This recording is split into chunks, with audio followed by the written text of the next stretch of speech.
welcome to the new normal. I am your host, Rafael McMaster, and I'm here at Resin Creative Labs in Hermosa Beach. Today's topic for our 6th episode of the new normal is awareness.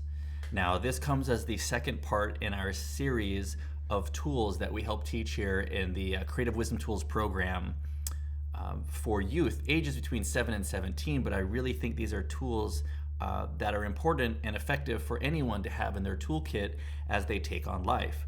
And so the tools are awareness, acceptance, which we taught last week and in the last episode, the 5th episode, compassion, forgiveness, gratitude, connection, and intention, and soul esteem. So today we're going to talk about awareness. And I had this experience 5 years ago when I did almost a hard reset on my own consciousness. And during that hard reset, I went through a series of practices and a shift in a program to be able to transform how I think. And that process, and the process of the last 5 years, and really trying to be as great as a student as I can to all the wisdom that's out there, has been part of how we created this program together with our students.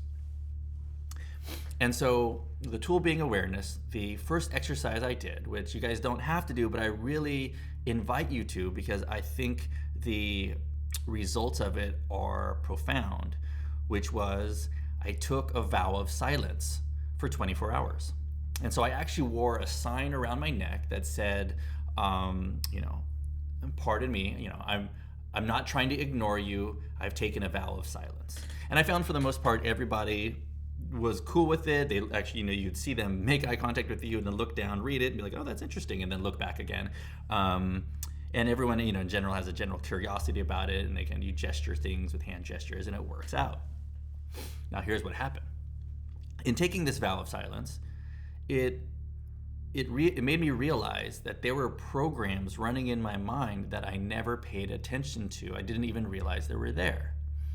When I was in silence, all of a sudden the need to think of what I would say next went away. And I was left just watching my thoughts, only to realize, oh my goodness, there's a program in here all the time just constantly running thoughts that I haven't really paid attention to. I think I was always so concerned about what I'm going to say next, what if the communication comes to me, right? Thinking about things in the external world that I never really spent any time in the practice of watching my own thoughts. And so then the second exercise I did, which is something I do encourage you to do, is I made a simple chart, right? Something like this, just a little note card. On one end it says negative, the other end it says positive. And I started just watching my thoughts, bringing this chart along with me everywhere I go. And even half thoughts, impressions, so on. A lot of them are neutral, I see my dog, right? It's not positive or negative. I just started charting my thoughts. And this is something we have our students do. Anyone can do this. In fact, we took the chart a little bit further. And are the thoughts in the past or the future? And so we have a sweet spot of the now, which, I try to keep my thoughts in. Or if anything, in the positive future, right?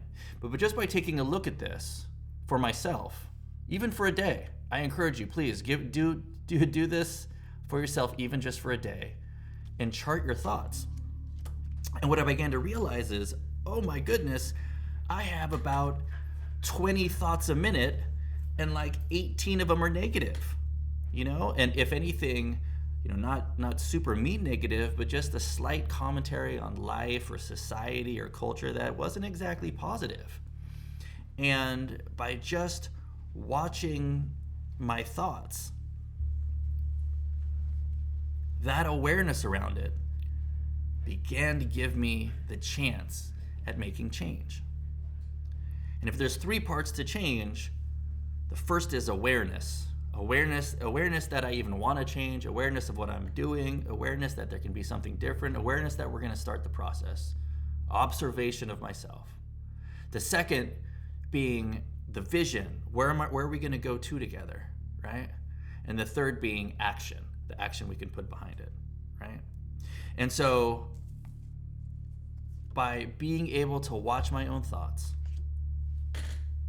begin to have awareness around what I was thinking about. Now, like anything, the awareness of our own thoughts muscle is a muscle. So we have to do it, we have to practice it. And so a great way to get that muscle going and get over that first hurdle of beginning to watch your thoughts is do this for a day, do this for a week. If you do it for a week, if I do it for a week, then there'll be enough of a shift that becomes a part of how I'm thinking, how I'm observing, how I'm operating.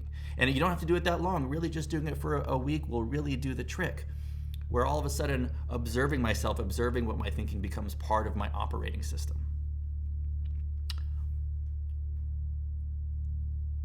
It wasn't until I did this act that I really, really understood the fact that I am not all the thoughts in my head. I used to really identify with all the thoughts in my head. And I now realize not only am I not the thoughts in my head, I don't even identify with some of the stuff my head says. It's almost just like a data blip that comes up and I can grab it or not. It's like I can flip through radio stations of different personalities and sub-personalities and thoughts and voices in my head. And those are not me. The thing that's me is the observer choosing between the different radio stations. Oh, I believe in this one. I like this one. Oh, I don't like this one. Oh, wow, that one's kind of funny, but a little bit rude, right? The thing that is me, my soul, me, is the observer of all the different thought channels in my head. And this is something I love teaching our students, because you can just watch the lights go on. The moment they realize it, they go, oh. And all of a sudden, all of their thoughts don't feel so scary because they don't have to identify with them. They can actually make the active choice. No, I disagree with that wholly. So we are not our thoughts. And just because I think it doesn't mean it's right. And realizing these two things gave me such immediate relief. The quality of my human experience is directly proportional to my spiritual awareness and just my awareness at all.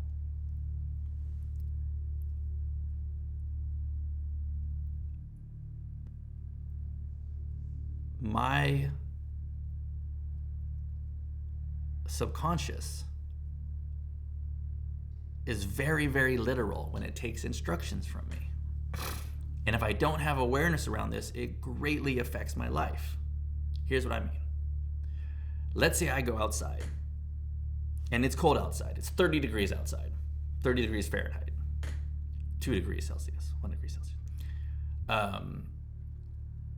So I go out, and it's cold. And if I go to myself, oh my gosh, I'm cold, I have just pressed play on the program to my subconscious to make myself cold, right? And I think about how that plays out now. Oh my gosh, I'm so anxious right now. And that becomes a self-fulfilling prophecy. And all of a sudden I'm going, oh my gosh, I'm having a panic attack. Yep, gonna press play on the program that runs the panic attack.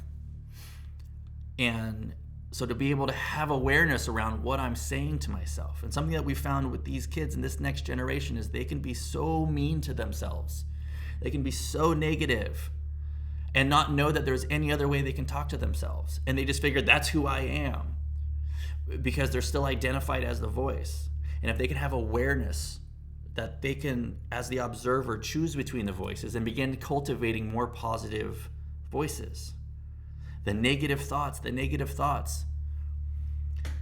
And so I've gone from thinking 20 thoughts a day or 20 thoughts a minute, and 18 of them are negative, to thinking like 3 thoughts a minute, and they're positive mostly. And I catch them if they're not positive, and I make a choice to say, okay, hold up, I actually don't believe that. Or I just said that to myself, oh, you're so bad at this, right? A lot of our students, when we talk to them, they're like, oh, yeah, I suck at math.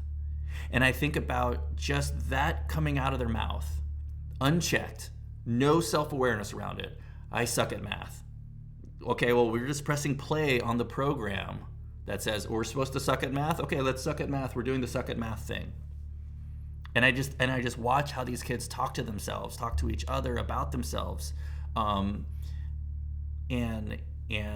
so this is like part of the first building blocks of self-esteem is awareness. Awareness of one's own thoughts, the ability to observe one's own thoughts. And I greatly invite you to do this for a day, maybe even a week. It takes nothing. A little scrap in your paper, you're just marking, okay, this was this kind of thought, this was this kind of thought, this was this kind of thought. It doesn't matter where on here they land. It doesn't. What matters is you're working out the observation muscles that start to observe your thoughts and begin to understand, are these negative? Are these positive? Am I off in the future? Am I in the present moment? Just doing this for a week.